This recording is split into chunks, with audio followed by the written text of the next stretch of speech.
سبحان الله العظيم.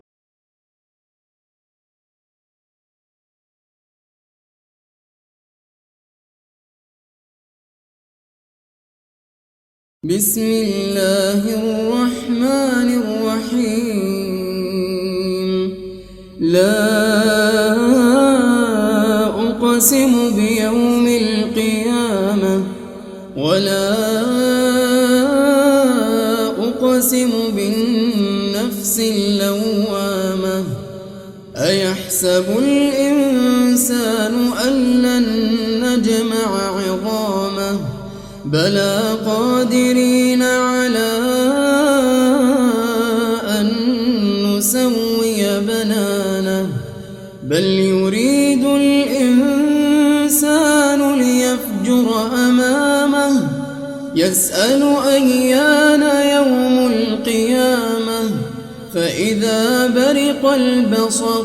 وخسف القمر وجمع الشمس والقمر يقول الإنسان يومئذ أين المفر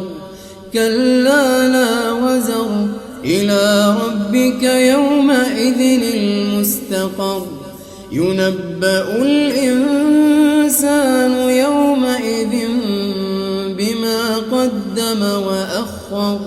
بل الإنسان على نفسه بصيرة ولو ألقى معاذيره لا تحرك به لسانك لتعجل به إن علينا جمعه وقرآنه فإذا قرأناه فاتبع قرآنه ثم إن علينا بيانه كلا بل تحبون العاجلة وتذرون الآخرة وجوه يومئذ ناظرة إلى ربها ناظرة ووجوه يومئذ باسرة تظن أن يفعل بها فاقرة كلا إذا بلغت التراقي وقيل من راق وظن أنه الفراق والتفت الساق بالساق إلى ربك يومئذ المساق فلا صدق ولا صلى ولكن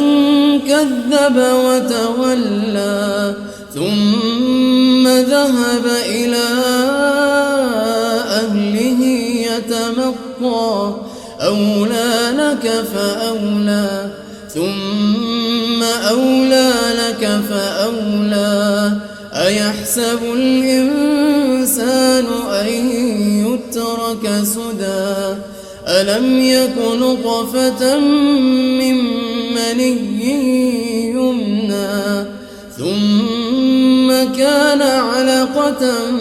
فخلق فسوى فجعل منه الزوجين الذكر والأنثى أليس ذلك بقادر على أن يحيي الموتى